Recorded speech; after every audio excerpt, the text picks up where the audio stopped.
बिस्मिल्लाहिर्रहमानिर्रहीम। Lecture number 7 के साथ, या जिसको आप कंटिन्यूटी ऑफ लेक्चर 6 भी कह सकते हैं, लेक्चर 7 के साथ आपकी खिदमत में हाजिर है। Science of global challenges subject है जो यूजुअली 5 से 6 डिसिप्लिन्स के अंदर पढ़ाया जा रहा है, जिनमें ज़ूलॉजी, केमिस्ट्री, HND, BBA और इंग्लिश, ये 5 मेजर शामिल हैं, जिनमें एज अ माइनर सब्जेक्ट ये पढ़ाया जा रहा है। इसके साथ साथ BBA भी इसमें शामिल है। तो इन सब्जेक्ट्स के अंदर जो है इन क्लासेस के अंदर ये सब्जेक्ट पढ़ाया जा रहा है। First portion, role of science and technology in development and shaping of society का फर्स्ट पोर्शन हम कर चुके, जिसमें हमने इन जनरल देखा कि role of science and technology किस तरीके से अपना रोल प्ले करता है development and shaping in society में।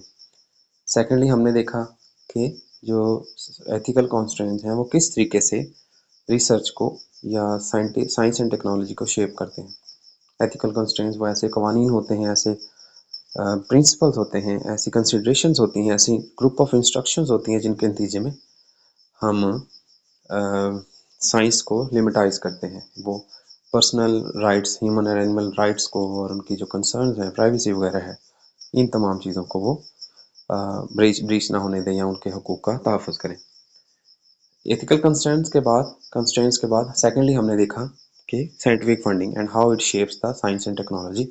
साइंटिफिक फंडिंग होती क्या है, कैसे डेवलप की जाती है, टाइप्स कौन कौन सी हैं, और किस तरीके से ये सोसाइटी के अंदर जो आने वाली साइंस एंड टेक्नोलॉजी की डेवलपमेंट है उसको शेप करते हैं या डायरेक्ट करते हैं, किस तरीके से उनको गाइडेंस फराहम करते हैं कि किस सेंस में या किस वे में, किस तरह जो है ये रिसर्च, वो साइंस एंड टेक्नोलॉजी की रिसर्च या इनोवेशंस डेवलप होंगे। इसके बाद जो है वो हम आगे फर्दर 3 पोर्शंस देखेंगे, जिनमें nanotechnology, biotechnology and genetic modification और क्रिस्पर Cas9 है। ये आज हमारे लेक्चर का हिस्सा होंगे।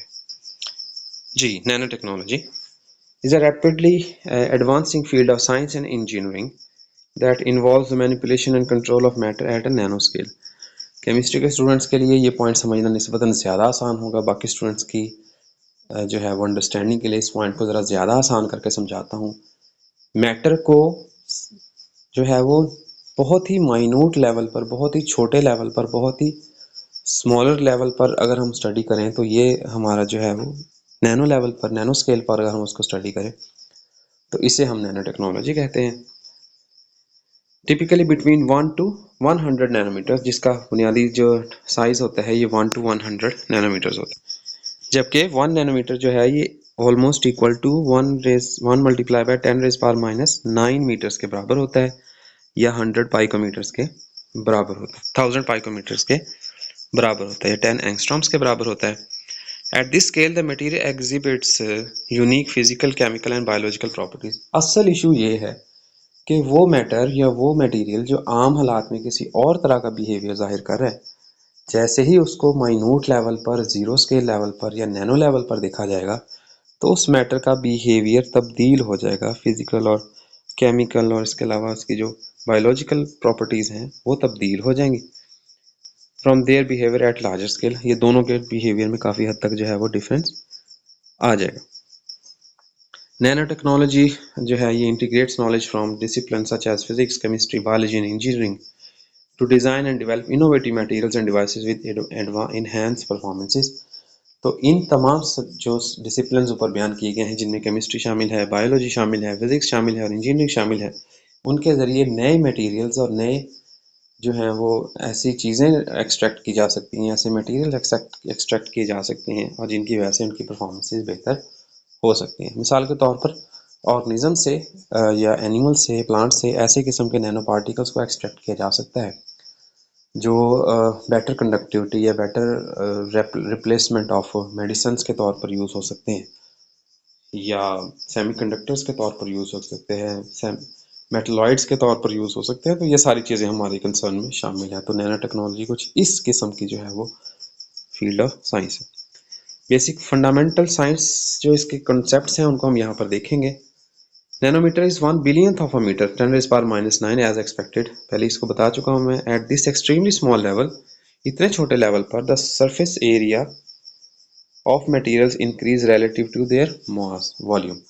अब जो सरफेस एरिया है वो इनके वॉल्यूम की निस्बत बहुत बढ़ जाता है and quantum effects begin to dominate, और उसके जो क्वांटम इफेक्ट्स हैं वो अपना इजहार करना शुरू कर देते हैं एटॉमिक लेवल पर। These changes results in improve strength, जिसकी वजह से जो उनकी मटेरियल की स्ट्रेंथ है या मजबूती है वो बढ़ जाती है, इलेक्ट्रिकल कंडक्टिविटी बेहतर हो जाती है, कीमियाई जो उनके तामलात हैं वो बेहतर हो जाते हैं, ऑप्टिकल प्रॉपर्टीज़ यानी कि जो light emitting light transmitting properties हैं वो बेहतर हो जाती है या वो अल्टर हो जाती है। For example nano particles of gold में अपीयर रेड और purple instead of metallic yellow due to altered light interactions. अब गोल्ड यूजुअली उसके जो पार्टिकल्स होते हैं वो ये बिलीव किया जाता है कि गोल्ड जितने छोटे से छोटा मर्जी पार्टिकल ले लिया जाए वो पार्टिकल गोल्ड कलर का या मेटालिक गोल्ड कलर का ही होगा, येलो कलर का ही होगा।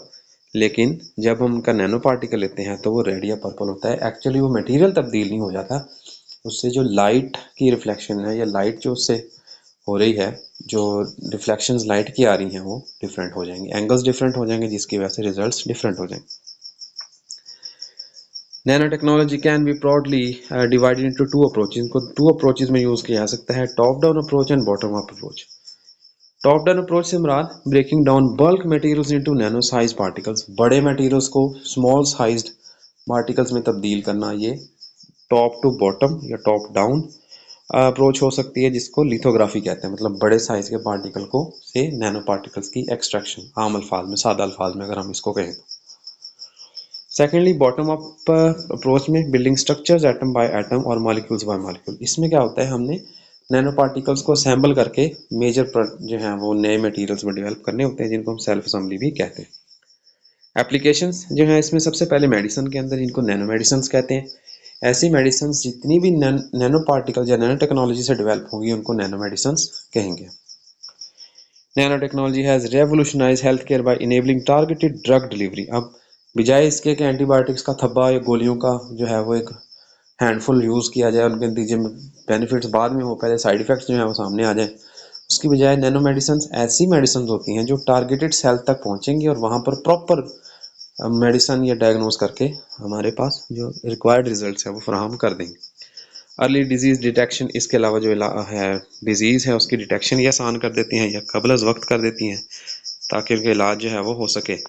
And advance imaging techniques, imaging techniques यानी कि जो डिफेक्टिव पोर्शन है उसकी लोकेशन और उनकी जो इमेजिंग है, जैसे एक्सरे प्रॉपर्टीज़ हैं या अल्ट्रासोनिक प्रॉपर्टीज़ हैं, इनको बेटर कर दिया जाता है। Nano particles can be design to deliver drugs directly to affected cells. तो ऐसे नैनो पार्टिकल्स भी डेवलप किए जा चुके हैं या किए जा रहे हैं, किए जा सकते हैं, जिनके ज़रिए ड्रग बॉडी में इंजेक्ट कर दी जाएगी और डायरेक्ट अपने पार्ट जो टारगेटेड सेल है वहाँ पर जाके ही एक्टिवेट होगी, बाकी पूरे ब्लड स्ट्रीम के अंदर वो इनएक्टिव फॉर्म के अंदर ही घूमती रहेगी। मिनिमाइजिंग साइड इफेक्ट्स, जिसके ज़रिए साइड इफेक्ट्स को कम से कम किया जा सकता है। It is particularly promising in cancer treatment where drugs can be directed specifically to tumor cells। सबसे बेसिक कंसर्न जो नैनो मेडिसिन में ये जो हमने जिस चीज़ का अभी हमने तज़किरा किया है, इसका बेसिक कंसर्न होता है कैंसर ट्रीटमेंट के अंदर, ताकि जो ट्यूमर सेल्स हैं सिर्फ उन तक टारगेटेड सेल्स तक ही मेडिसिन पहुंचाई जाए और बाकी सारे सेल्स जो हैं उनको साइड इफेक्ट से वो महफूज रह सके। Second is electronics and information technology. Nanotechnology has enabled the development of smaller, faster and more efficient electronic devices। जितनी स्मार्टर डिवाइसेस डेवलप हो रही हैं ये नैनो टेक्नोलॉजी की ही बदौलत है, जिनमें ट्रांजिस्टर्स शामिल हैं, माइक्रोचिप्स शामिल हैं, जिनकी वजह से जो नैनो स्केल डायमेंशंस हैं वो स्मॉलर होती चली जा रही हैं, जो बल्क साइज्ड डिवाइसेस हैं वो शॉर्टर से शॉर्टर होती चली जा रही है। Improving computing power while reducing energy consumption, इसके नतीजे में जो कंप्यूटिंग पावर्स हैं या जो कंप्यूटर की वैल्यूज़ हैं, एफिशिएंसी हैं, वो ज़्यादा बेहतर होती चली जा रही हैं, जबकि उनका स्केल या उनकी जो वैलिडिटी है या उनका जो एनर्जी कंजम्पशन है वो कम से कम होती जा रही है। मतलब सिस्टम ज़्यादा स्मार्ट और ज़्यादा एफिशिएंट बनाए जा रहे हैं। Technologies related to artificial intelligence and modern computing heavily depend on such miniaturization. तो आर्टिफिशियल इंटेलिजेंस और मॉडर्न कंप्यूटेशन टोटली डिपेंड करती है इस मिनिएचराइजेशन। इनके उनमें सबसे बड़ा इशू ये होता है कि वो बल्क अमाउंट में स्टोरेज या बड़े बल्क अमाउंट में मटेरियल जो है उसकी बजाय उसको स्मॉलर लेवल पर, छोटे लेवल पर, जितना छोटा हो सके उतने छोटे लेवल पर उनको स्टोर किया जाए या मैनेज किया जाए। Next is energy sector. Energy sector के अंदर या पावर सेक्टर के अंदर nano technology contributes to the development of efficient energy systems. ऐसे सिस्टम्स डेवलप किए जा रहे हैं जो कम से कम एनर्जी कंज्यूम करें या वेस्ट करें और ज़्यादा से ज़्यादा पावर जनरेट कर सकें, इंक्लूडिंग इम्प्रूव्ड सोलर सेल्स। ऐसे सोलर सेल्स डेवलप किए गए हैं जिनके नतीजे में ज़्यादा से ज़्यादा एनर्जी जो है वो एफिशिएंटली डेवलप की जा सके। फ्यूल सेल्स हैं और बैटरीज हैं। फ्यूल सेल्स या बैटरीज ये क्या होते हैं, ये वो पोर्शंस होते हैं जिनमें स्टोरेज की जाती है डेवलपमेंट ऑफ इलेक्ट्रिसिटी की, जहाँ चार्ज जो है उनको स्टोर किया जाता है। Nano materials enhance energy storage capacity and increase the efficiency of renewable energy technologies, जिनके ज़रिए जो रिन्यूएबल एनर्जी टेक्नोलॉजीज हैं उनकी एफिशिएंसी या कारकर्दगी को बेहतर किया जा रहा है। मिसाल के तौर पर जो सोलर पैनल्स हैं, अगर उनमें बेटर सोलर सेल्स डेवलप हो जाएंगे तो ये सोलर सेल्स ज़्यादा एफिशिएंटली, ज़्यादा मिकदार में इलेक्ट्रिसिटी डेवलप करेंगे, जिस इलेक्ट्रिसिटी को फिर जो एक्सेसिव अमाउंट ऑफ इलेक्ट्रिसिटी है उसको स्टोर करने के लिए बेटर बैटरी सेल्स डेवलप किए जाएंगे या स्टोरेज सेल्स डेवलप किए जाएंगे। ये भी नैनो टेक्नोलॉजी की वजह से पॉसिबल हुआ है। और यही बेटर स्टोरेज सेल्स जो हैं वो फिर उस एक्स्ट्रा एनर्जी को स्टोर करके ज़्यादा बेटर बैकअप फराहम करेंगे, जिसकी वजह से over reliance on that specific portion जो है वो कम से कम हो जाएगा। जो रिन्यूएबल एनर्जी रिसोर्सेज हैं या ट्रेडिशनल क्लासिकल सोर्सेज हैं उन पर रिलायंस उतनी कम हो जाएगी। Nano materials enhance energy storage capacity, ये बात हम कर चुके हैं। Fourth point is environmental protection. Nano technology offer solutions for the pollution control, water purification and waste management. Nano technology के जरिए ऐसे नैनो पार्टिकल्स डेवलप कर लिए गए हैं जिनकी मदद से जो पोल्यूशन है उसको कम से कम किया जा सकता है या पोल्यूशन को कंट्रोल किया जा सकता है। मिसाल के तौर पर किसी मटेरियल से ऐसे जो है वो नैनो पार्टिकल्स एक्सट्रैक्ट किए गए हैं जिनके थ्रू प्लास्टिक जो है उसको डिग्रेड किया जा सकता है या प्लास्टिक को ख़त्म किया जा सकता है। पोल्यूशन रिडक्शन के लिए यूज़ होने वाले नैनो पार्टिकल्स में basically palladium nano particles use किए जाते हैं, जिनके ज़रिए हैवी मेटल्स और डाइज वगैरह, इनके कलर्स वगैरह और हैवी मेटल्स वगैरह जो हैं इनके जो है नैनो पार्टिकल, इनके जो है पोल्यूशन है उसको कंट्रोल किया जा सकता है। Next is titanium dioxide. इनकी जो नैनो पार्टिकल्स हैं इनके ज़रिए फोटो कैटालिटिक डिग्रेडेशन के ज़रिए जो ऑर्गेनिक पोल्यूशन है जैसे टेक्सटाइल के डाइज हैं या वाटर प्योरिफिकेशन है, इस काम के लिए इस्तेमाल किया जा सकता है। इसके अलावा ZVI और ज़ीरो वैलेंट आयरन जो है इसको कंटेमिनेटेड सॉइल और ग्राउंड वाटर की ट्रीटमेंट के लिए यूज़ किया जा सकता है। इसके अलावा सिल्वर नैनो पार्टिकल्स जो हैं इनमें एंटी माइक्रोबियल प्रॉपर्टीज़ होती हैं जिनके बैक्टीरिया पोल्यूशन जहाँ पर काज कर रहे हैं बैक्टीरिया उनको वहाँ पर ख़त्म करने के लिए इस्तेमाल किया जा सकता है। सिमिलरली जो नैनो पार्टिकल्स हैं ये टॉक्सिक मटेरियल्स को पानी, हवा से और रिमूव करके इन्वायरमेंट जो है उसकी बेटरमेंट में काम कर सकते हैं। Agriculture nano technology improves crop protection. इनके ज़रिए क्रॉप प्रोटेक्शन जो है उसको बेहतर किया जा सकता है, जिनमें हमारे पास सिल्वर नैनो पार्टिकल्स आते हैं जिनको AgNPS कहते हैं, NPs कहते हैं। ये आमतौर पर एग्रीकल्चरल फील्ड में यूज़ होते हैं, जिनके ज़रिए पेस्ट कंट्रोल एक्टिविटी की जा सकती है। इससे पहले भी हम बात कर चुके हैं कि ये एंटी माइक्रोबियल प्रॉपर्टीज़ रखती हैं, जिसकी वजह से इनको इंडस्ट्रीज जैसे टेक्सटाइल और मेडिकल डिवाइसेस वगैरह में इस्तेमाल किया जा सकता है। नैनो टेक्नोलॉजी क्रॉप प्रोटेक्शन को, सॉइल क्वालिटी को और न्यूट्रिएंट डिलीवरी को कर सकते हैं बेटर। और फूड इंडस्ट्री के अंदर ये फूड पैकेजिंग को, शेल्फ लाइफ को और सेफ्टी वगैरह को बेटर कर सकते हैं। जैसे जिंक ऑक्साइड है, ये एग्रीकल्चर में प्लांट न्यूट्रिशन के लिए इस्तेमाल करते हैं और इंडस्ट्री में रबर, सिरामिक्स और फार्मास्यूटिकल्स वगैरह में इस्तेमाल होता है। एडवांटेजेस ऑफ नैनो टेक्नोलॉजी की अगर हम बात करें तो एडवांस मटेरियल्स जो हैं आमतौर पर इनकी प्रॉपर्टीज़ कई ऐसी होती हैं जिनकी वजह से इनको कंसर्न दिया जा रहा है, जिनकी वजह से इनकी वैल्यू वर्थ दी जा रही है, जिनमें बेसिकली स्ट्रेंथ है, ड्यूरेबिलिटी और कंडक्टिविटी है। स्ट्रेंथ से मुराद मजबूत होते हैं, ड्यूरेबल से मुराद ये लॉन्ग लास्टिंग होते हैं, प्लास्टिक की तरह या लेदर की तरह जल्दी ख़राब नहीं हो सकते हैं। और कंडक्टिविटी से मुराद इनमें बिजली जो है वो आसानी से गुजर सकती है as far as the other materials are concern. जैसे मेटल्स हैं, मेटल्स की कंडक्टिविटी बेहतर है लेकिन ये काफ़ी एक्सपेंसिव मटेरियल्स हैं, बनिस्बत इसके नैनो पार्टिकल्स सस्ते डेवलप होते हैं और इनकी कंडक्टिविटी भी, एफिशिएंसी भी ज़्यादा होती है। इसके साथ साथ ये improve medical treatment and diagnosis कर सकते हैं, ये ऊपर हम मेंशन कर चुके हैं। इसके अलावा ये एनर्जी प्रोडक्शन और स्टोरेज में बेटर कर सकते हैं, ये भी हम बात कर चुके हैं। इसके अलावा ये रिसोर्स कंजम्पशन और वेस्टेज को कम कर सकते हैं। इसके अलावा कई सारी इंडस्ट्रीज़ में इसके अलावा nano particle is the future of technology and science. Nano particles बहुत सारी ऐसी अभी इनका पोटेंशियल नैनो पार्टिकल में मौजूद है जिसको अभी तक एक्सप्लोर नहीं किया गया। फ्यूचर में नैनो पार्टिकल्स पर डिपेंडेंस इंसान की बढ़ती चली जाएगी। अब इसके भी रिस्क एंड एथिकल कंसर्न्स हैं, उनको भी देख लेते हैं।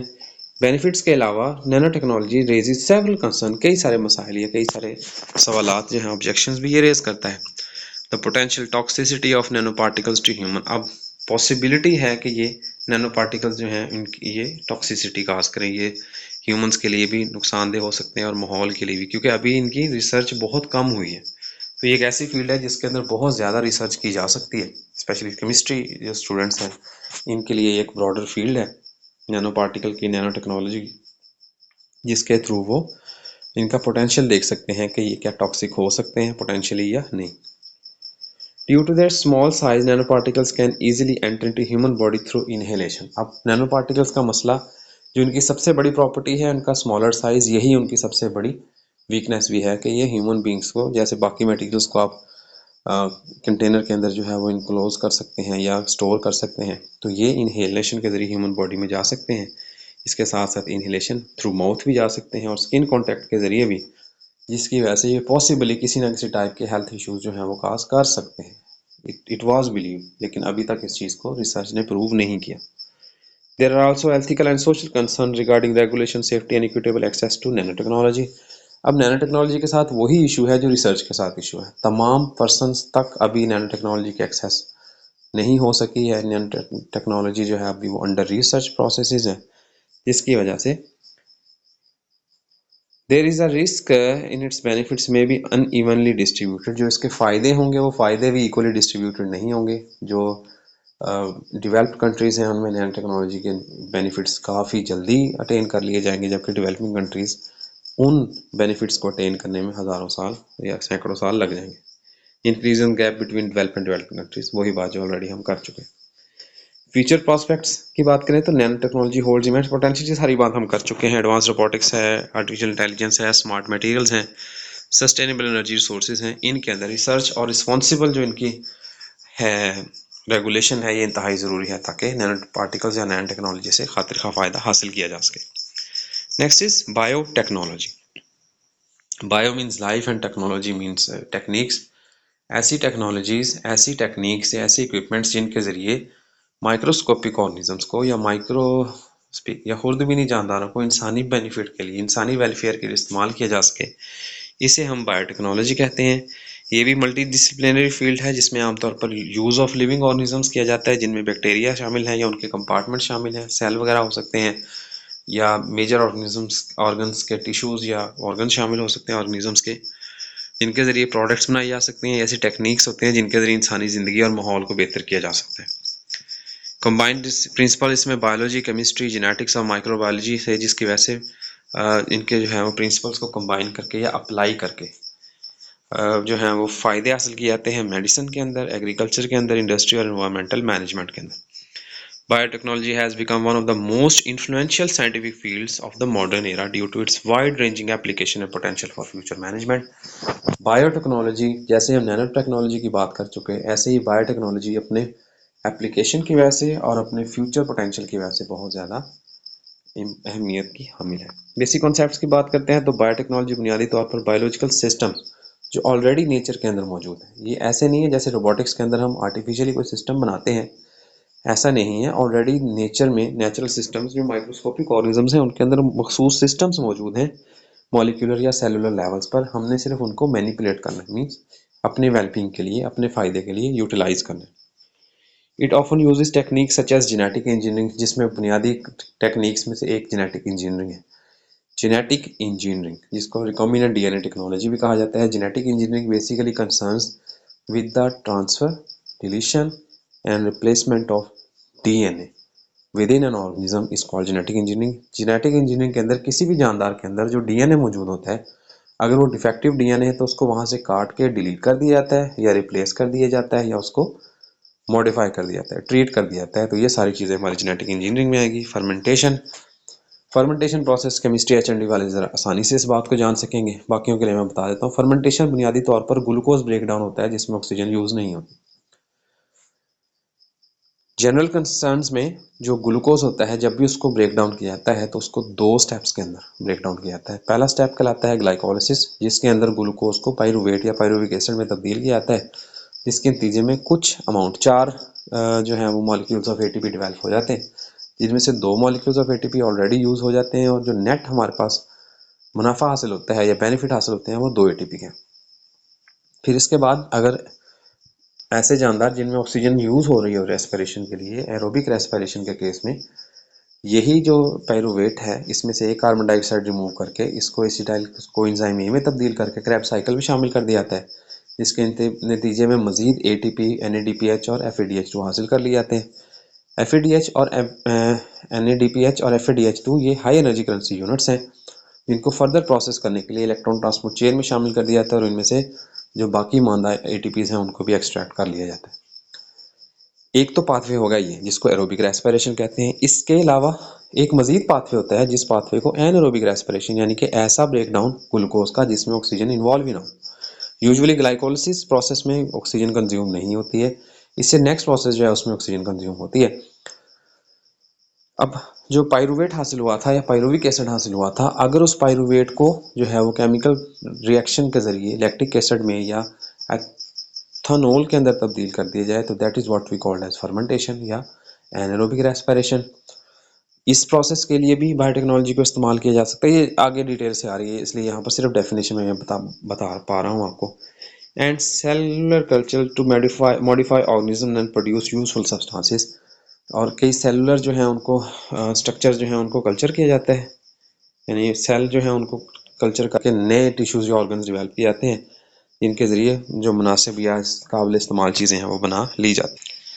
One of the key modern technology इसको रिकॉम्बिनेंट डीएनए टेक्नोलॉजी भी कहते हैं, जिसमें साइंसदान जो है बुनियादी तौर पर जेनेटिक मेकअप किसी भी जानदार का वो ऑल्टर कर सकते हैं, तब्दील कर सकते हैं उसमें स्पेसिफिक जीन्स शामिल करके या उनको वहाँ से खारिज करके। बायोटेक्नोलॉजी को जो है वो कई ब्रांचेज में डिवाइड किया जा सकता है, जिसमें 4 ब्रांचेज यहाँ पर दी गई हैं। सबसे पहली है रेड बायोटेक्नोलॉजी, इसको मेडिसिनल या मेडिकल बायोटेक्नोलॉजी कहते हैं, जिसमें बुनियादी तौर पर हेल्थ केयर या ड्रग डेवलपमेंट है, वैक्सीन, जीन थेरेपी और डायग्नोसिस यानी कि इलाज मुआवजा देखा जाता है। नेक्स्ट इज ग्रीन बायोटेक्नोलॉजी, इसमें एग्रीकल्चर शामिल है, इसमें बुनियादी तौर पर जो है वो फसलें वगैरह हैं, इसके अलावा पेस्ट हैं और डिजीज़ वगैरह कंट्रोलिंग देखी जाती है green biotechnology. White biotechnology industrial होती है, इसमें ऐसे माइक्रोनिज्म और एंजाइम्स पैदा किए जाते हैं या उनको प्रोसेस किया जाता है, इस्तेमाल किया जाता है जिनके ज़रिए इंडस्ट्रियल लेवल पर या मास लेवल पर चीज़ें डेवलप की जा सके। ब्लू बायोटेक्नोलॉजी मेरीन बायोटेक्नोलॉजी, जिसके ज़रिए यानी कि समुद्र के अंदर जो है जानदार तलाश किए जाते हैं जिनमें नई जो है वो ड्रग्स, एंजाइम्स वगैरह चीज़ें और यूजफुल प्रोडक्ट्स हासिल की जाती हैं। अगर इसके इस्तेमाल की बात करें तो मेडिसिन और हेल्थ केयर में इनका इस्तेमाल है, ये ऑलरेडी हम देख चुके। मेडिसिन और हेल्थ केयर के अंदर इनसे कई किस्म की मेडिसिन डेवलप की जाती हैं। एग्रीकल्चर के अंदर बात करें तो कई किस्म के जीएम या जेनेटिकली मॉडिफाइड ऑर्गेनिजम्स बनाए जाते हैं और इन जेनेटिकली मॉडिफाइड ऑर्गेनिजम्स को इस्तेमाल किया जा रहा है। सबसे बुनियादी एग्जांपल ऐसे हाइब्रिड सीड्स डेवलप किए गए हैं जिनसे बहुत हद तक बेहतर पैदावार या जो है वो हाई प्रोफाइल चीज़ें जो हैं वो क्वालिटी प्रोडक्ट हासिल की जा रही हैं। इंडस्ट्रीज के अंदर माइक्रोनिज्म और एंजाइम्स को इस्तेमाल करके जैसे बायोफ्यूल्स हैं, ऑर्गेनिक एसिड, मैंने एथेनॉल का तज़किरा किया था पिछले लेक्चर के अंदर। इंडियंस ने जो है वो एथेनॉल डेवलप किया as a replacement of petrol और ऐसे इंजन्स डेवलप किए हैं, तो ये भी लैब के अंदर ही डेवलप किए गए। इन्वायरमेंटल प्रोटेक्शन के अंदर कई किस्म के जो है वो प्रोसेसेस यूज़ किए जाते हैं, जैसे बायो रेमिडिएशन है, बायोलॉजिकल ऑर्गेनिजम्स को ही जो पोल्यूशन है या डिग्रेडेशन इन्वायरमेंट की है उसके कंट्रोल के लिए इस्तेमाल करना बायो रेमिडिएशन कहलाता है, जिसके अंदर माइक्रो ऑर्गेनिजम्स को पोल्यूटेंट सॉइल और वाटर की पोल्यूशन को दूर करने के लिए इस्तेमाल किया जाता है। एडवांटेजेस की अगर इसमें बात करते हैं तो हमारे पास हेल्थ केयर और डिजीज, ये सारी तकरीबन ऑलरेडी हम डिस्कस कर चुके हैं। इसके हेल्थ केयर और डिजीज ट्रीटमेंट बेहतर हो चुका, एग्रीकल्चर और प्रोडक्टिविटी फूड सिक्योरिटी बेहतर हो चुकी, इन्वायरमेंटल फ्रेंडली इंडस्ट्रियल प्रोसेसेस आ चुके, इसके अलावा रिन्यूएबल एनर्जी रिसोर्स की डेवलपमेंट ज़्यादा आसान हो चुकी और क्वालिटी ऑफ लाइफ, ज़ाब्ता हयात या ज़िंदगी का म्यार बेहतर हुआ।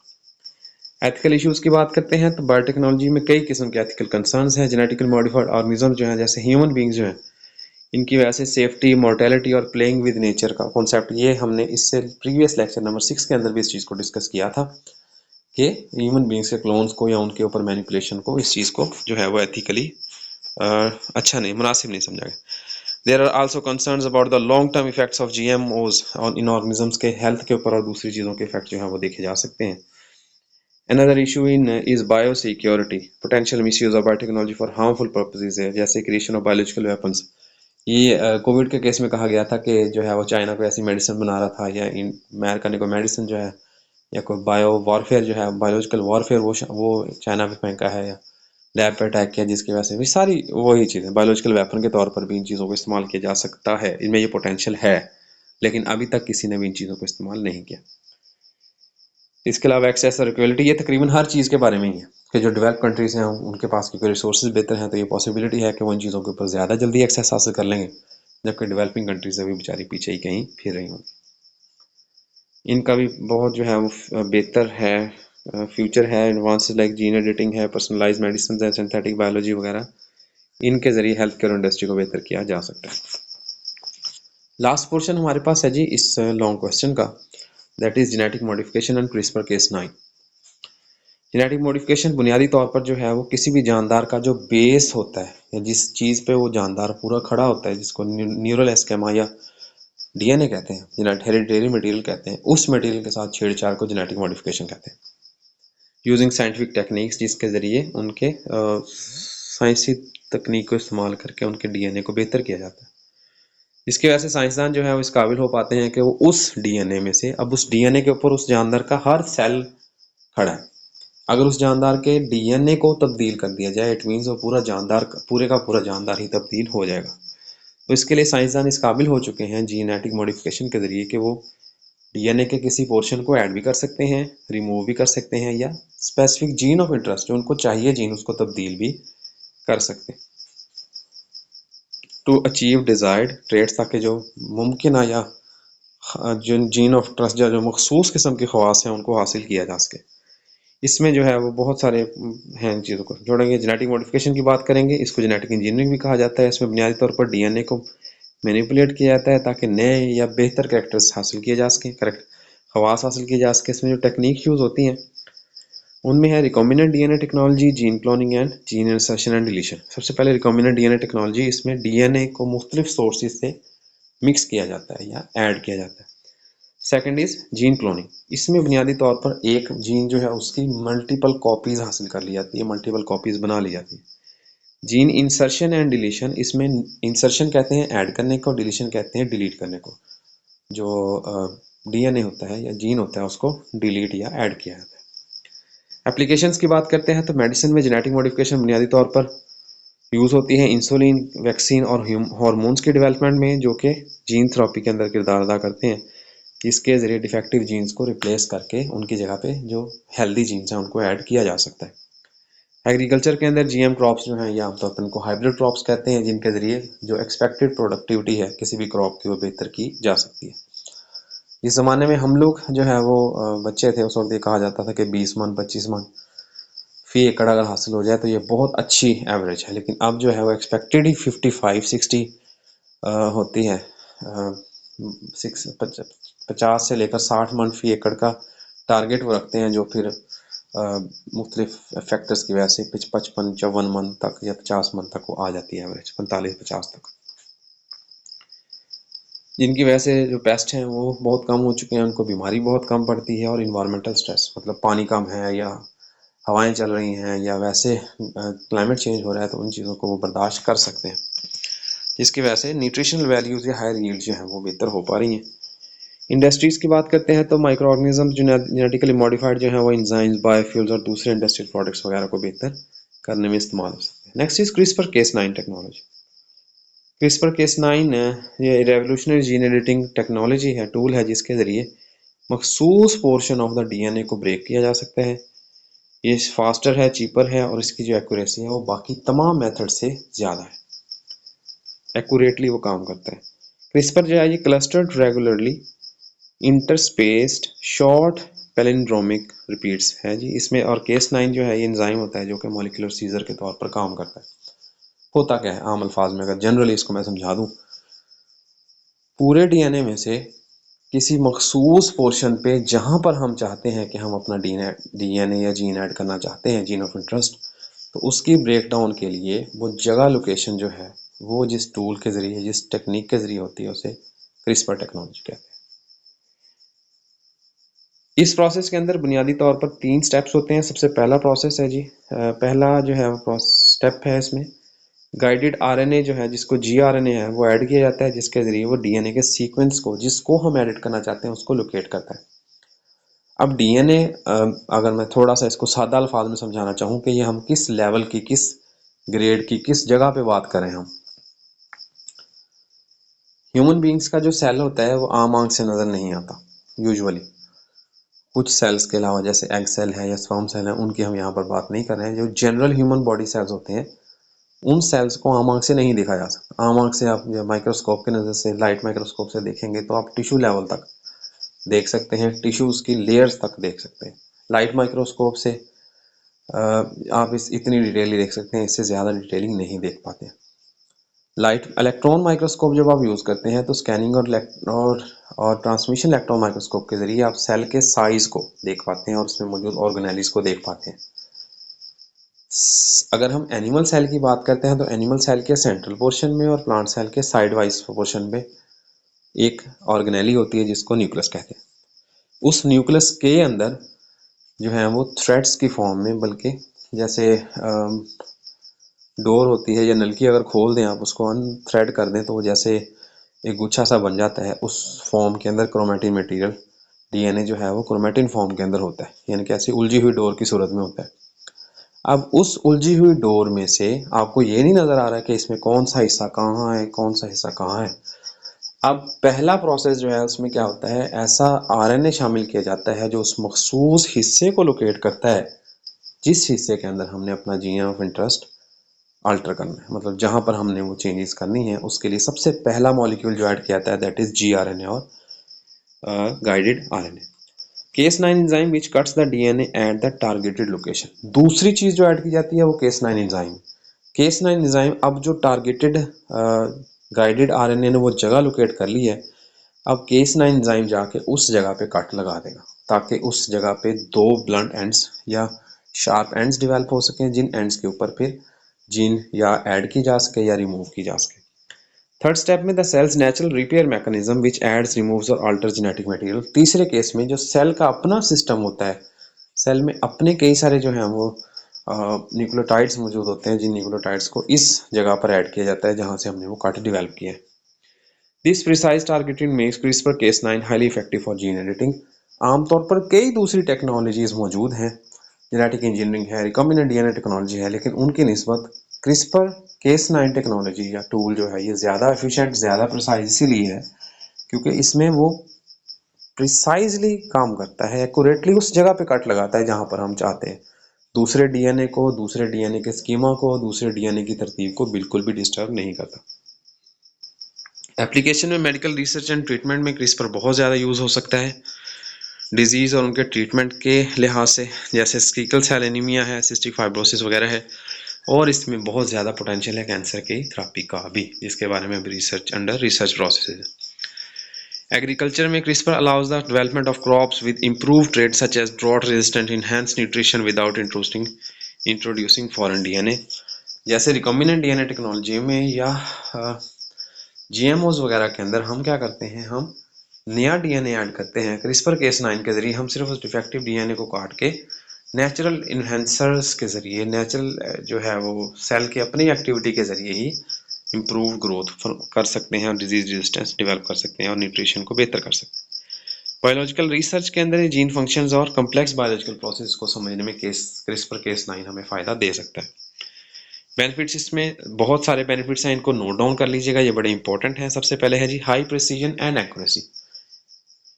क्रिस्पर Cas9 का जीएमओस के ऊपर, जेनेटिकली मॉडिफाइड ऑर्गेनिजम्स के ऊपर, recombinant DNA technology, genetic engineering के ऊपर सबसे बड़ा बेनिफिट इसकी एक्यूरेसी है और टारगेट के ऊपर अटैक करना है।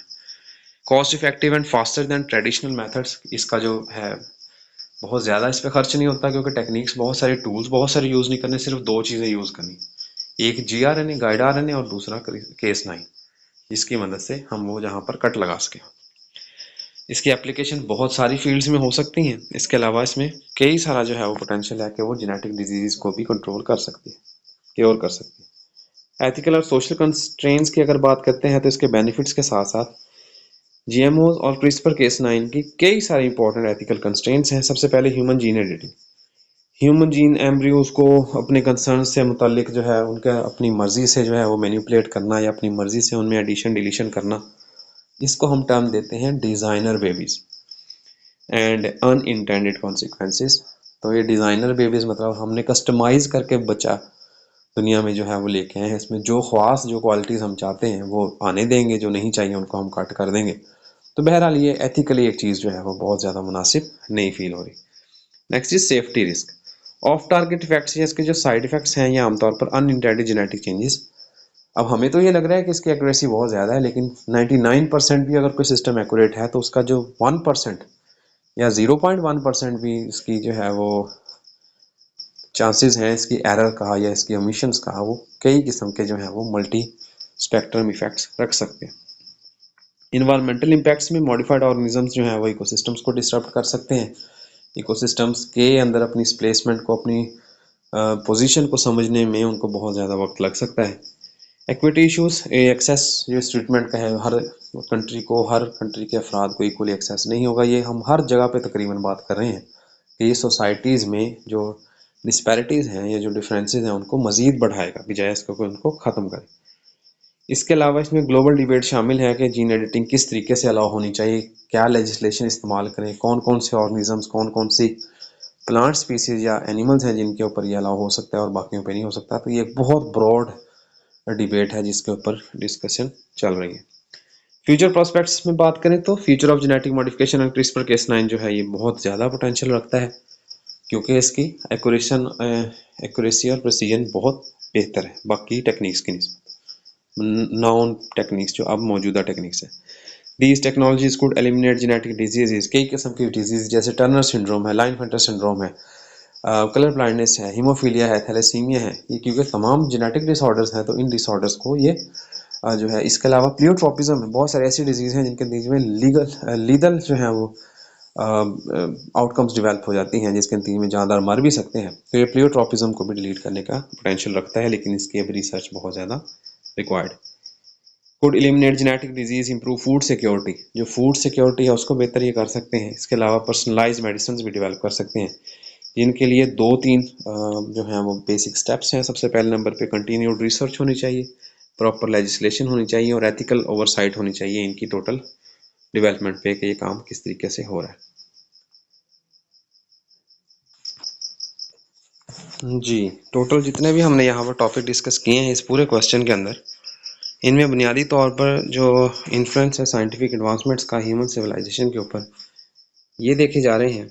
और इनके साथ साथ हमने एक टोटल पिक्चर जो है वो क्लियर करने की कोशिश की है कि किस तरह मॉडर्न नॉलेज सिस्टम जो हैं ये तरक्की को, मौक़ों को और रिस्पॉन्सिबिलिटी मतलब ज़िम्मेदारी को वो करते हैं, मतलब ये उनकी तरफ हमें डिनोट करते हैं। Science and technology serve as the foundation of societal system, हमारे माशरे की जो डेवलपमेंट है उसकी बुनियाद का काम करते हैं।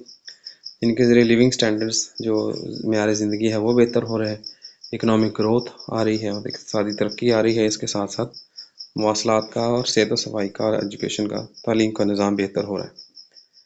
ये सिर्फ न्यूट्रल पावर नहीं है बल्कि कई किस्म के जो अखलाकी कवानीन हैं उनके ये अंडर आते हैं। इसके ज़रिए ह्यूमैनिटी जो है वो जिसमें कोशिश यही होती है कि ह्यूमन बींग्स को इफ़ेक्ट इनका कम से कम हो या ह्यूमन बींग्स पे इनका नुकसान कम से कम। एथिकल कॉन्स्ट्रेंट जो हैं ये बुनियादी तौर पर ज़रूरी होते हैं ताकि एक बैलेंस डेवलप किया जाए, एक तवाज़ुन कायम रहे तरक्की में और ज़िम्मेदारी, ताकि वो एक मामला जो है वो बैलेंस में, एक तवाज़ुन में चलता रहे।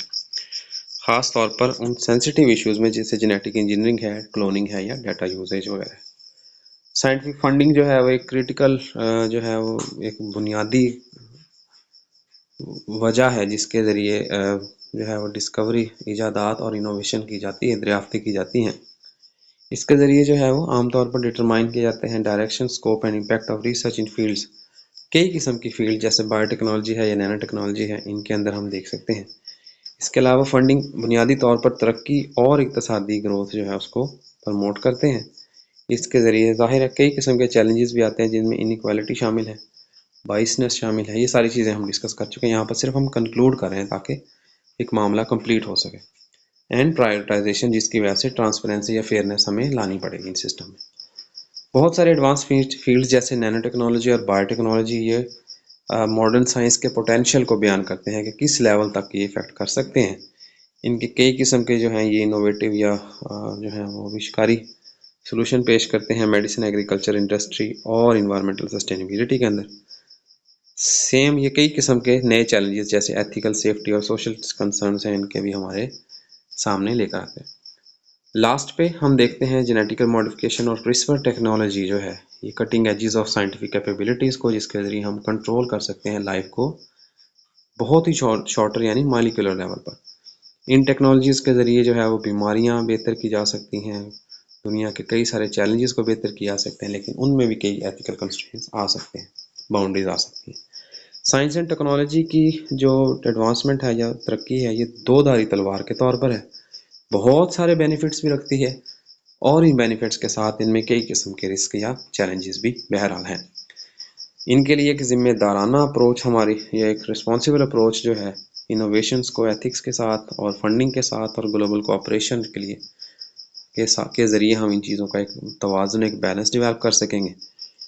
इस बैलेंस के ज़रिए साइंस टेक्नोलॉजी की तरक्की जो है ये एक मजबूत आलाकार या टूल के तौर पर यूज़ होंगे, जिनके ज़रिए एक देर रफ्ता इनके पायदार तरक्की और इसके साथ साथ इंसानी बहबूद जो है वो उसका मकसद हासिल किया जा सकता है।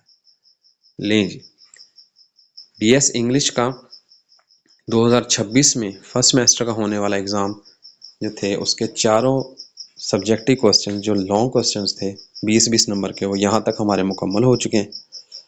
और इससे नेक्स्ट जो है वो देखेंगे हम कि इसके अलावा हम कौन कौन से जो पॉसिबल पेपर्स हमारे पास आते हैं और उन पेपर्स को हम किस तरीके से डिस्कस करते हैं वो नेक्स्ट लेक्चर्स के अंदर देखेंगे।